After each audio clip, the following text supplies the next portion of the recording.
Hey guys, welcome to my Geek Rant. So today I'm going to be talking about Marvel's Princess Leia number 4. In this one we get to see Leia being more diplomatic, which I actually liked. I feel that her strength in, I guess, the Star Wars universe would be her diplomacy. Obviously she's a princess and she's an ambassador of formerly Alderaan, and we get to see that highlighted in this comic book. In contrast to Luke, where he's more, combatively skilled, I always felt that Leia was very perceptive, especially if you consider Return of the Jedi and how she thought she knew her mother and things like that. It could have just been her perception of knowing her mother, because obviously her mom died at childbirth. But just, going in the rest of the series too, I feel like she's definitely very perceptive and she knows people very well, so diplomacy would be right up her avenue.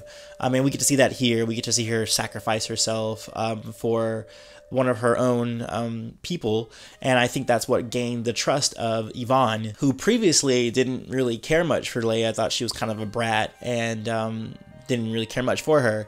Also, speaking of people who used to not like Leia and then, are going back and forth, the woman Jorah, the one that they found in the last issue, she went from groveling at Leia's feet to now being her enemy, which I feel like personally, I mean, it's okay because one of the characters actually hangs a lantern on that issue and goes, hey, you were just loving her a second ago and now you hate her. So at least the writers are aware that they made her a very fickle person, but I sort of feel like it was the writers writing themselves into a corner because they wanted some sort of internal conflict within Leia's group. So that's a thing. And then there was a mission that Jorah had with one of the other people, and she was interfering and stuff like that, which I get it. They want to make conflict. That's what makes a story good, is when there's conflict involved. But I felt that one was a little bit contrived. I thought it was nice seeing Leia pull up her buns again and get in the gown for her, her meeting with the Empire, which I thought was cool because I think that's the most iconic look of Leia, is in her buns and in her gown. It just feels like Leia from that time period.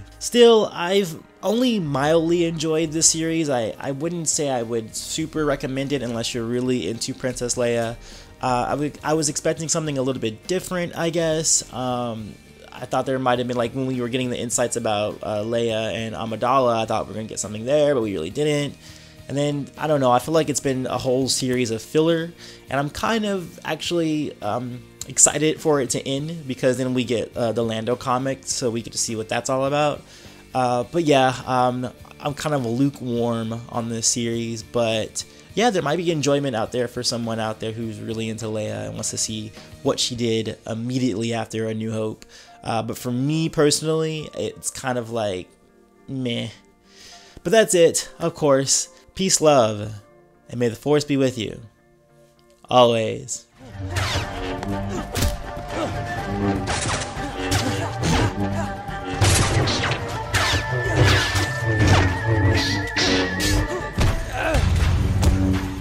They both held immense power with their use of the Force, Yoda as the Avatar of Light, Bane as the Nexus of the Dark. Between the PS2 and the PS3, and it was a big breakthrough because there was destructible stuff that you can do and stuff like that. It's just kind of cool that tree totally just got sliced.